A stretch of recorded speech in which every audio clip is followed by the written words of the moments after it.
Hey guys, I went a little ham with my makeup today. So, movies. They have been and will continue to be a reflection of the economic, cultural, and political issues that affect society. After the Production Code, or the Hays Code, ended in 1968, filmmakers were allowed to have total artistic freedom. With the incoming decade of war, economic stress, and free love, audiences saw films that pushed the boundaries where they had never gone before, dealing with issues such as drugs, sex, and violence, with new filming techniques.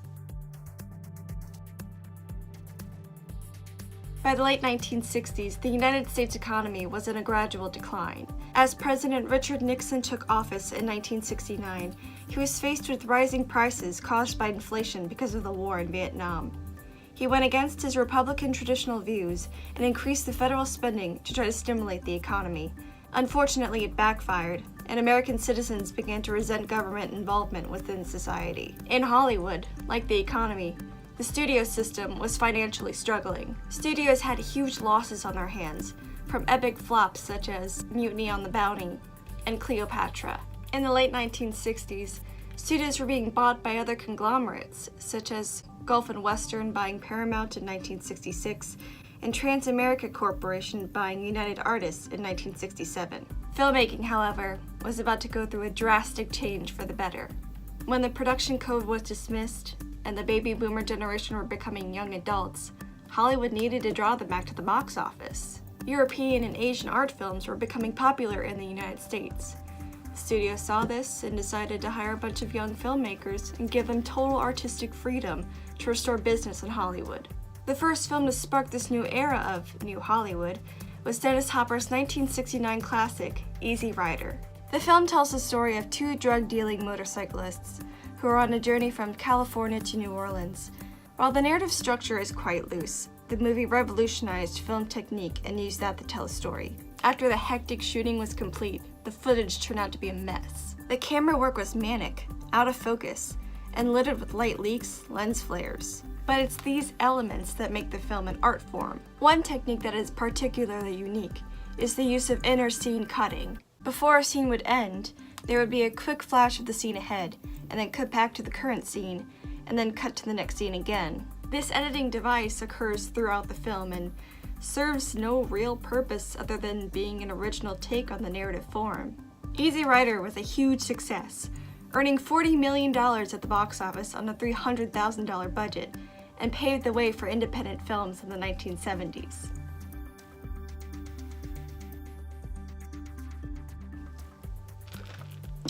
There are many names to describe the decade of film in the 1970s, such as New Hollywood, the Hollywood Renaissance, the American New Wave, Youthquake, and the post-classical period. The group of young filmmakers, or movie brats, who were granted total artistic freedom, found huge successes early in their careers. These include Francis Ford Coppola, George Lucas, Martin Scorsese, and Steven Spielberg. Films in the New Hollywood era were mostly personal pieces. Their stories were derived from the filmmakers themselves, such as George Lucas with American Graffiti and Martin Scorsese with Mean Streets. They saved the studios from financial ruin, and Coppola even started his own independent studio, American Zoetrope. These filmmakers' next films were either more successes or box office failures that would question their artistic freedom and redefine the movie-making method. After Coppola hit it big with the two Godfather movies, he decided to make a feature about the soldiers on the hunt for a missing colonel during the war in Vietnam, called Apocalypse Now. The production suffered major setbacks, and if you want to learn more about that, I highly recommend the documentary Heart of Darkness. It's really interesting. The production delays drove the budget from $12 million to $31 million. Although Apocalypse Now is critically acclaimed, it barely made its budget back at the box office, and with more flops in the 1980s, Coppola had to sell his studio to a Canadian financier in 1984. In 1975, little-known director Steven Spielberg made a film based on the best-selling novel about shark attacks on the coast of New England and a man's goal to eliminate the shark. Although the film went over budget because of production delays, it was a blessing in disguise. The script went through rewrites, and they weren't able to get a lot of footage of the heavy mechanical sharks.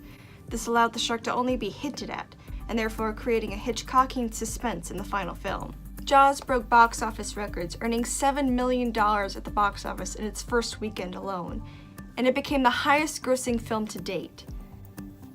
Until 2 years later when George Lucas's Star Wars was released.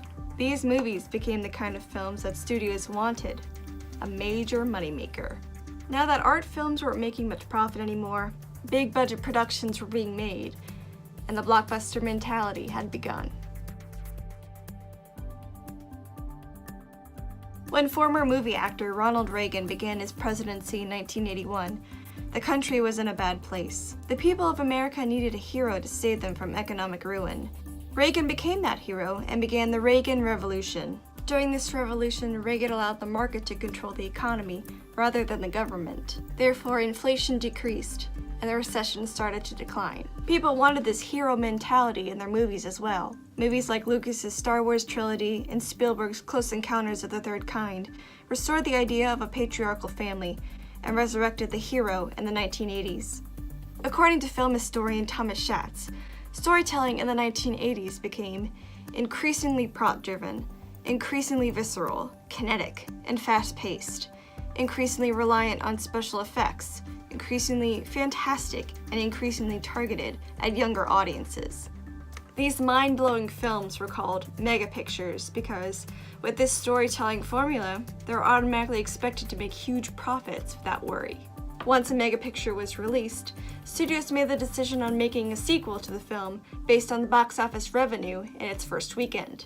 The 1980s not only became the beginning of the blockbuster, but also film franchises.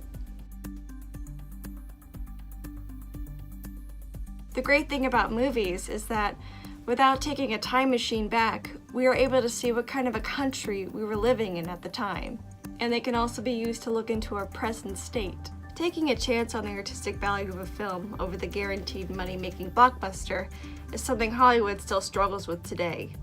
Looking back at these 2 decades, it seems that filmmakers nowadays are faced with a challenge. Risk success for art, or risk art for success? Alright guys, thank you so much for watching, and if you have a film-related topic that you want me to cover, please comment it down below. And if you like my beautiful makeup look, it's from Nikki Tutorials. I will also link her tutorial down below, and I will see you guys next time. Bye!